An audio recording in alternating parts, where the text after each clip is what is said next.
Shalom, salam sejahtera di dalam nama Tuhan Yesus Kristus. Tetap bersama saya Pendeta Binsar Sianipar BBS dari Gereja Alkitab Allah Esa. Kali ini Bapak Ibu sekalian, kita akan membahas mengenai makhluk roh. Siapa penciptanya?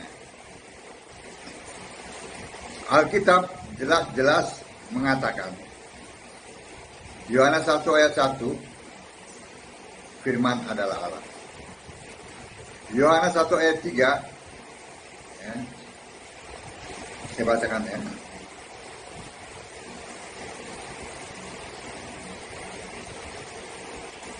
Segala sesuatu dijadikan oleh Dia, oleh firman yang adalah Allah.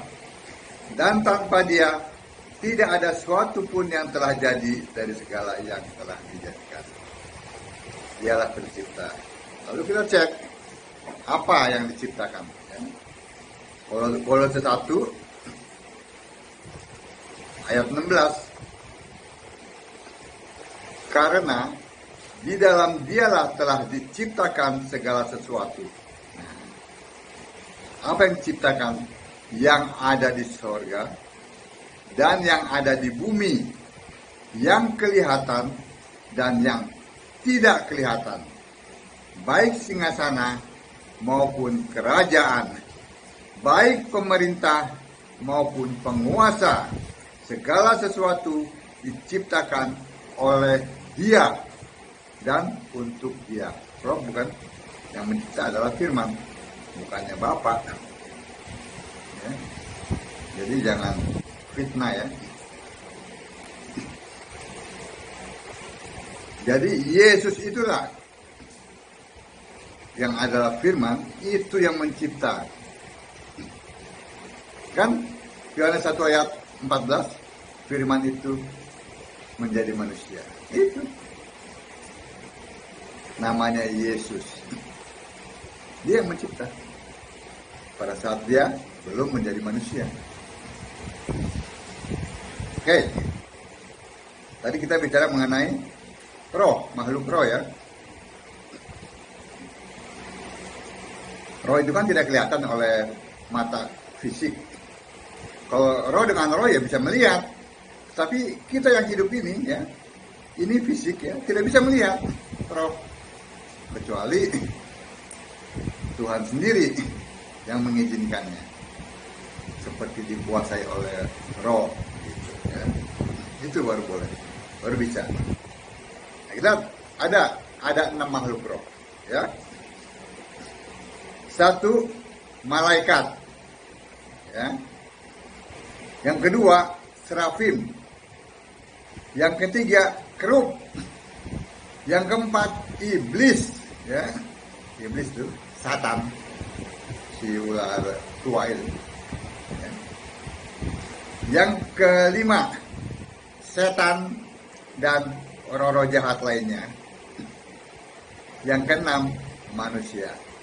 Nah, di antara semua ciptaan yang roh ini ya, manusia itulah, hanya manusia yang memiliki tubuh dan nyawa.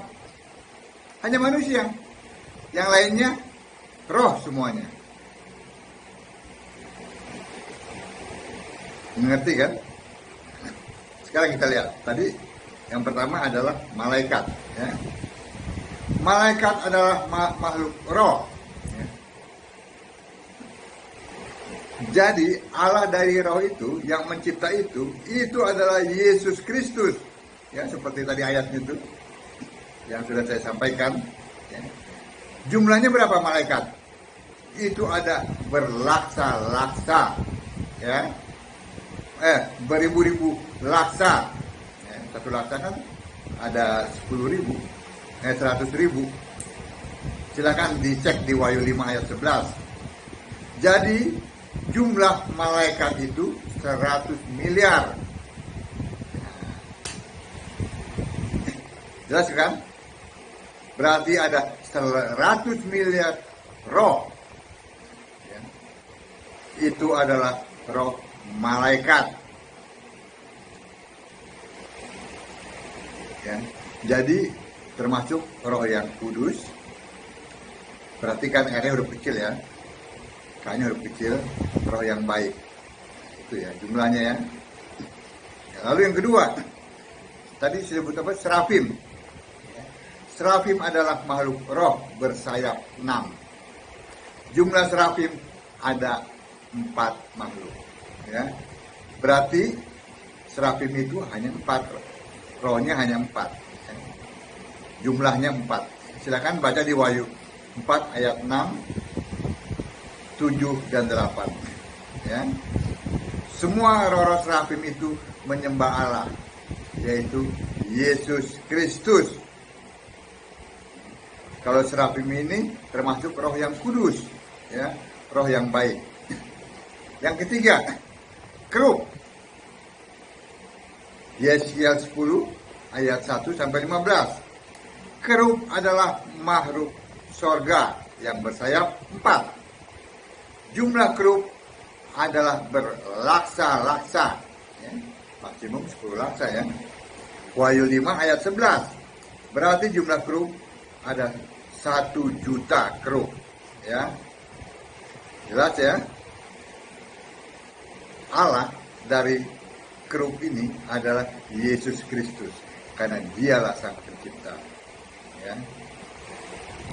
Kerub ini termasuk roh yang kudus, yang baik. Yang keempat, iblis, ya, atau Satan, gitu kan. Itu hanya 1. Ya, disebut juga roh Satan, Wahyu 12 ayat 9. Meskipun iblis itu roh yang tidak kudus dan tidak baik atau roh jahat, ya, itu seharusnya roh iblis itu menyembah tunduk kepada Tuhan Allah, yaitu Yesus Kristus. Tetapi iblis lebih memilih memberontak. Terdapat dalam Matius 4 ayat 10. Iblis itu adalah mantan penghulu malaikat. Waktu Allah menciptakan, itu luar biasa indahnya. Tetapi pada saat dia memberontak, jadilah dia si iblis.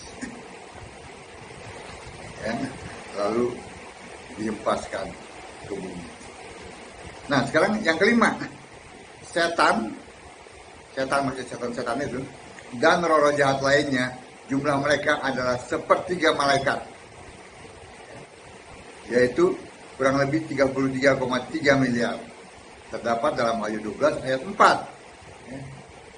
1/3 malaikat di sorga itu terseret waktu iblis dibuang ke bumi. Para roh-roh setan ini juga harusnya menyembah Allah, yaitu Yesus Kristus. Tetapi para setan ini lebih memilih memberontak.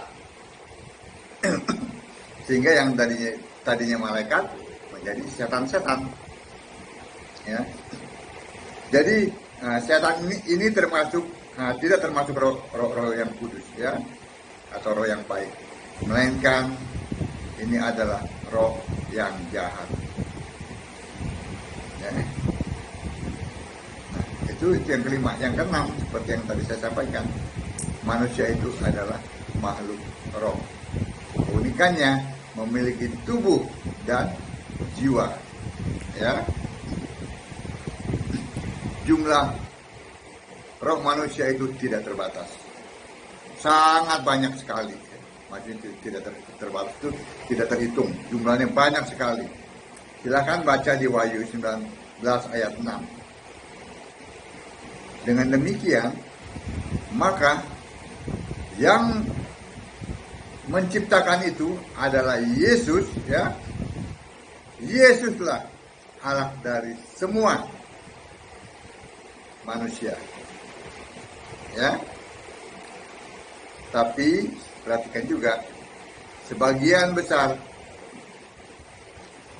manusia ya, tidak kudus, ya, dan juga tidak baik. Jadi ada yang baik, ada yang jahat.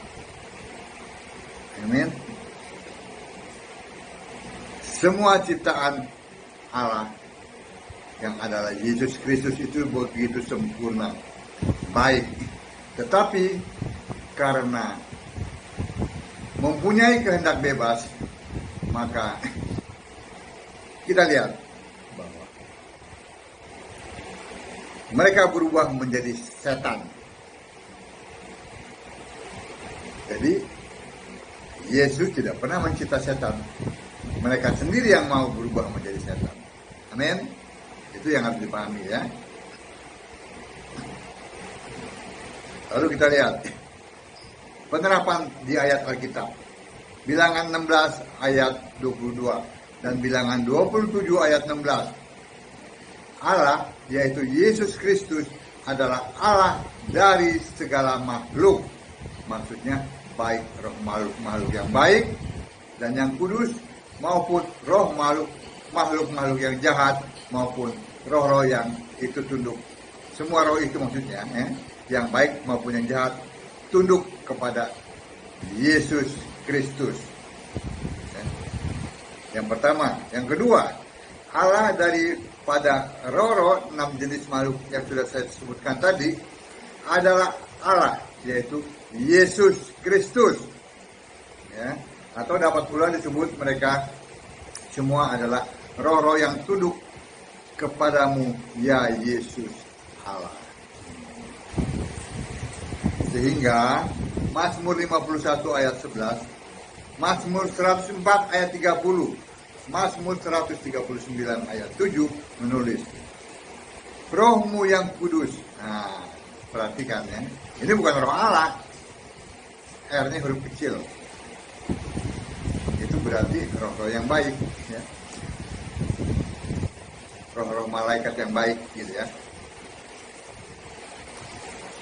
Rohmu yang kudus, tentu yang dimaksud rohmu yang kudus adalah roh para malaikat, serafim dan kerub. Itu sebab Yesus Kristus adalah Allah dari para roh makhluk itu. Jadi perhatikan juga penulisannya, ya, huruf besar dan huruf kecil. Itu sangat membantu sekali, ya, Bapak Ibu, untuk memahami Alkitab. Yang ketiga, 1 Samuel 16 ayat 15, 16 dan 23, dan banyak ayat lagi menulis roh jahat yang daripada Tuhan Allah. Ini maksudnya bukan roh jahat itu keluar dari Tuhan. Ya. Maksudnya adalah roh jahat dari iblis maupun dari para setan itu. Kan Allah menciptakan rohnya semuanya baik. Karena kehendak mereka sendirilah mereka berubah menjadi jahat. Nah, maksudnya roh ini, ya. Sebab Yesus adalah Allah dari para roh makhluk-makhluk itu, termasuk roh-roh makhluk-makhluk yang jahat itu. Yesus Allahnya. Ya, mereka harus tunduk. Jadi jangan lagi bingung, ya, kalau kita mendapati ayat-ayat Alkitab yang menulis rohmu yang kudus, ya. Jangan berpikir itu adalah roh Allah. Perhatikan penulisannya, R-nya itu, ya, kecil atau besar, ya. Kalau kecil itu pasti malaikat, ya. Maksudnya adalah roh dari para makhluk kudus, yaitu malaikat, serafim maupun kerub. Ya. Jadi jangan bingung lagi, ya, ketika mendapati penulisan ayat ini, ya. Amin. Jadi jelas bahwa Yesus itu adalah Sang Pencipta. Dia tidak pernah mencipta iblis. Dia tidak pernah mencipta setan, ya. Yang diciptakan sempurna. Tetapi karena kemauan daripada setan ini, kemauan daripada iblis ini, mereka berubah dari malaikat menjadi setan-setan, dari malaikat penghulu, ya, menjadi iblis. Amin. Baca Alkitab sembahlah Yesus sebagai satu-satunya Tuhan Allah yang benar, maka pikiran kita akan dibukakan sehingga kita mengerti kitab suci. Shalom.